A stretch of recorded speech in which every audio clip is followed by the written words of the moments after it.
Halo Sobat Mania, kembali lagi di BRC Official, ada kabar menarik nih mengenai kontribusi pemain asing PSM masih kurang memuaskan. Hanya dua yang berperan signifikan. Tak ada yang meragukan keperkasaan Yuran Fernandes yang multiperan, di kubu pasukan Ramang. Selain sebagai bek, kerap dia menjadi striker. Terbukti, sejumlah gol telah diciptakan, oleh pemain berpaspor Tanjung Verde itu. Selanjutnya, Nermin Haljeta, pemain dengan tinggi 195 cm itu, menjadi top skor di PSM saat ini. Sayang, dia dirundung cedera, sehingga tak tampil dalam beberapa laga terakhir. Pemain berpaspor Slovenia itu, telah menciptakan 6 gol dari 6 kali main. Ini berarti, sudah 3 kali Haljeta tak bisa membela skuad pasukan Ramang, akibat diistirahatkan lantaran cedera. Selain kedua pemain itu, pemain asing lainnya mendapat catatan minor dari supporter. Hanya Tito Okello yang telah menciptakan 1 gol, padahal seharusnya sudah beberapa gol diciptakannya, melihat peluang yang dimilikinya dalam laga. Para supporter PSM Makassar, sebenarnya banyak menantikan juga penampilan pemain muda. Andi Harjito, misalnya, dia punya andil yang cukup bagus, kala PSM Makassar merengkuh gelar juara Liga 1, musim 2022-2023 lalu. Anggota kelompok supporter Red Gang PSM, Alamsyah Herman memberikan penilaian.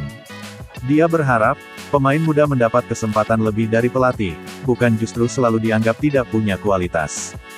Kan, pemain muda ini, seharusnya mendapatkan ruang berkembang yang cukup.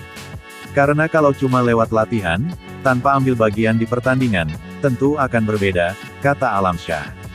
Lebih lanjut dia mengatakan, jika pelatih tidak bisa memberikan waktu penuh, maka sebaiknya dimasukkan sebagai pemain pengganti terlebih dahulu. Dengan begitu, mereka bisa adaptasi secara perlahan.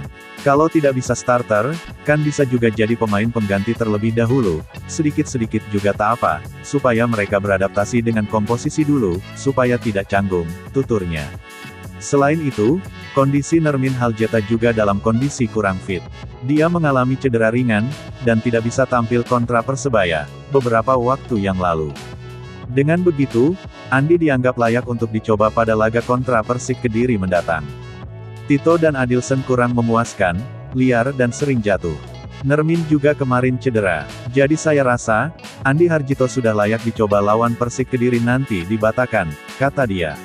Sementara, pelatih Persik Kediri buka suara, jelang laga kontra PSM Makassar. Persik Kediri harus bangkit, dan secepatnya melupakan kekalahan menyakitkan, di kandang lawan Persib Bandung, pada laga pekan ke-9, Liga 1 2024/25 lalu, dengan skor telak 0-2. Kini, Persik Kediri harus dihadapkan pada situasi yang sama melawan tim kuat lainnya, yaitu PSM Makassar pada hari Senin tanggal 4 November tahun 2024. Pada laga pekan ke-10 tersebut, pertandingan akan digelar di Stadion Batakkan, pukul 19 waktu Indonesia Barat. Ditemui usai menggelar sesi latihan, di Stadion Brawijaya Kediri, pelatih Persik Kediri Marcelo Rospide menyebut, antara Persib Bandung, dan PSM Makassar memiliki gaya bermain berbeda. Kalau kita bandingkan PSM Makassar dan Persib Bandung, pada pertandingan kemarin, Persib Bandung memiliki kemampuan kualitas yang merata. Di mana pertandingan kemarin, keluar Dimas Drajat, masuk David da Silva yang materi pemain yang cukup bagus.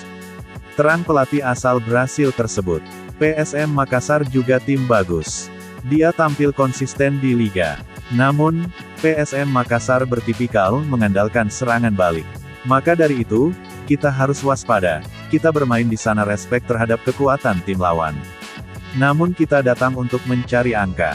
Apalagi kita baru saja kehilangan angka di kandang, maka kita cari angka di sana, tandasnya. Menurutnya, para pemain Persik Kediri, sekarang ini dalam kondisi prima, dan ia berharap, 2 hari ke depan tidak ada kendala apapun, saat tim berada di Makassar. Laga antara tim tuan rumah, PSM Makassar melawan Persik Kediri, diperkirakan berjalan seru. Mengingat, jarak peringkat klasemen kedua tim tidak terpaut jauh. PSM Makassar di peringkat ke-5, sedangkan Persik Kediri di posisi ke-7. Nah itu dia sobat untuk update kabar hari ini, bagaimana pendapat kalian sobat?